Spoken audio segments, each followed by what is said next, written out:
no equal in the replacement for the UN, its agencies, and the Security Council in the maintenance of global peace, security, and development. We believe that only the UN that can mobilize global cooperation and solidarity, especially at this time of the COVID-19 pandemic and its aftermath. We look forward to a much improved, reformed, and equal UN Security Council and improved relation between the UN and the AU that will allow our two councils to harness the comparative advantages of each other and better deliver our respective mandates. I thank you.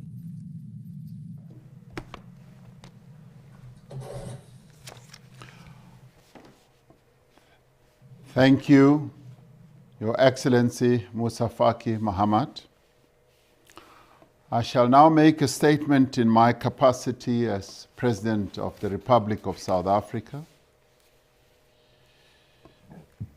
Members of the Security Council, the Secretary General of the United Nations, Chairperson of the African Union Commission, invited member states, it is an honor for South Africa to preside over this meeting as our term as an elected member of the Security Council draws to a close. During this year, we've had the privilege of not only serving on the Security Council, but also of chairing our continental body, the African Union. We welcome the opportunity in this meeting to reflect on the efforts of the Council to resolve conflicts on the African continent and to further enhance partnership between the African Union and the United Nations. Over the last decade, the UN and the AU have deepened their relationship with partnership agreements on peace and security, also on development and capacity building. The most advanced cooperation between the two organizations is on peace and security, as provided for in Chapter 8 of the United Nations Charter and reaffirmed in many outcomes of the Security Council on cooperation between the UN and regional agreements and arrangements.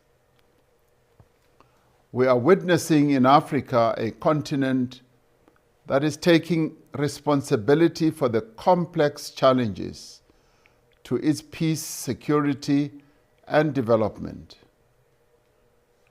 It is a continent that is working with the United Nations and other international partners in supporting African-led solutions to problems on the African continent.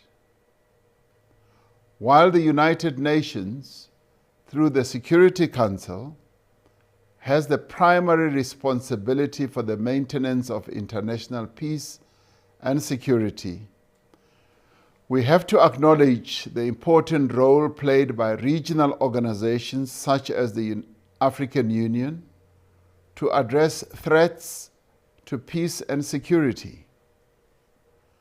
The African Union has recognized the nexus between peace and development.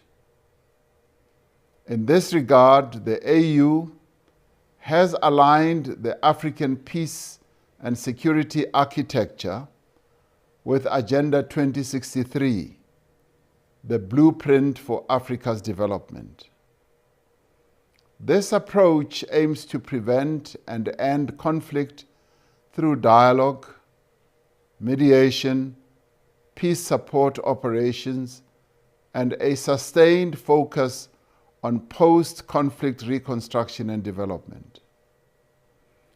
The invaluable role of the United Nations in support of these African-led initiatives cannot be overstated. We underline once again the need for the United Nations and the African Union to expedite deliberations to ensure that AU-led peace support operations authorized by the Security Council are financed through the UN-assessed contributions. The African Union is determined to silence the guns on the African continent. We have made significant gains towards the achievement of this necessary goal, as evidenced by groundbreaking peace agreements in the Central African Republic, South Sudan, the Sudan, and most recently in Libya. Cooperation between the United Nations and the African Union must be flexible and strategic in order to confront the growing threat of terrorism, transnational organized crime, the illegal exploitation of Africa's natural resources, and illicit financial flows.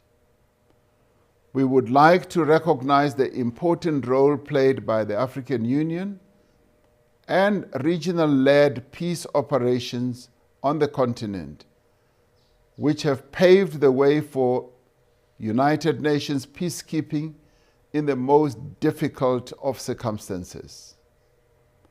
And these include the operations in the Central African Republic and Mali, which have set a precedent for regional-led peace operations, transitioning into UN peacekeeping operations and missions.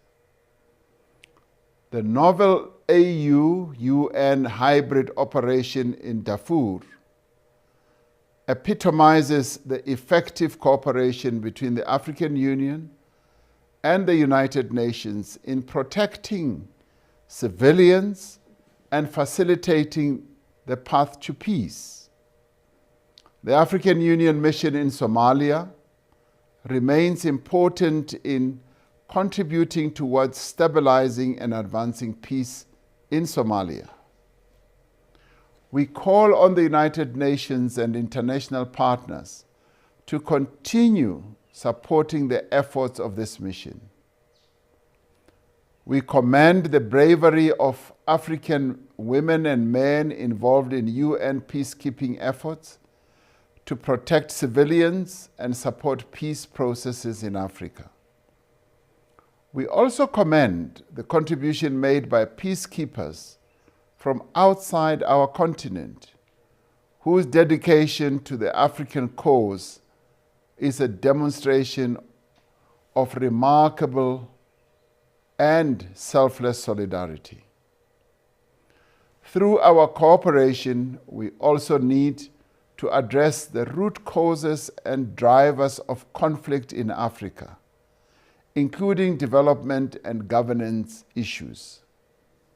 We must look at all factors that may impede the realization of a peaceful and prosperous Africa. Despite the significant gains we have made, we remain concerned at the immense humanitarian challenges faced as a result of ongoing conflicts on the continent and COVID-19 pandemic. South Africa supported the Secretary General's call earlier this year for a global ceasefire to respond to the humanitarian challenges posed by the pandemic. We are heartened to note that this call has resulted in progress on some protracted conflicts on the continent. This pandemic has shown that solidarity and cooperation through multilateral action is the most effective means to confront a common threat. This year is significant for women and girls across the world. This year we celebrate the 25th anniversary of the Beijing Declaration and Platform for Action, and we mark 20 years since the adoption of the UN Security Council Resolution 1325. These are cardinal policy frameworks that compel the international community to spare no effort in ensuring that women assume their rightful place in promoting and preserving international peace and security. We welcome the role played by women and youth in the prevention and resolution of conflict and peace building. We are deeply concerned at the targeting of women and children, often through sexual violence, used as a tool of war, terror, and intimidation. Addressing this scourge is the litmus test for how effective we are in protecting our populations from the ravages of conflict. Furthermore, we remain concerned at sexual exploitation and abuse by those who are charged with the protection of civilians. This is utterly unacceptable, and we must have no tolerance for such acts. We need to further strengthen the strategic cooperation between the United Nations Security Council and the African Union Peace and Security Council. International peace, security, and development can really only be achieved if it is built from the collective efforts of all role players, drawing on the respective strengths of each, of the building blocks of the multilateral system. I must applaud St. Vincent and the Grenadines, a country that is part of the African diaspora, together with African countries in the Security Council, namely Niger, Tunisia, and South Africa, for working jointly to promote cooperation between the UN and the AU for the peaceful resolution of African conflicts. We will be taking this work forward when the African Union holds its extraordinary summit on silencing the guns 2 days from now.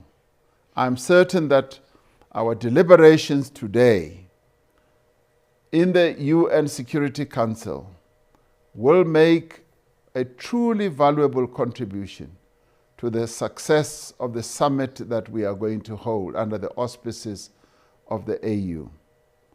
I thank you, and I now resume my function as President of the Council, and in this regard, I would like to give the floor to His Excellency, Mr. Mahamadou Issoufou, the President of Niger. Your Excellency.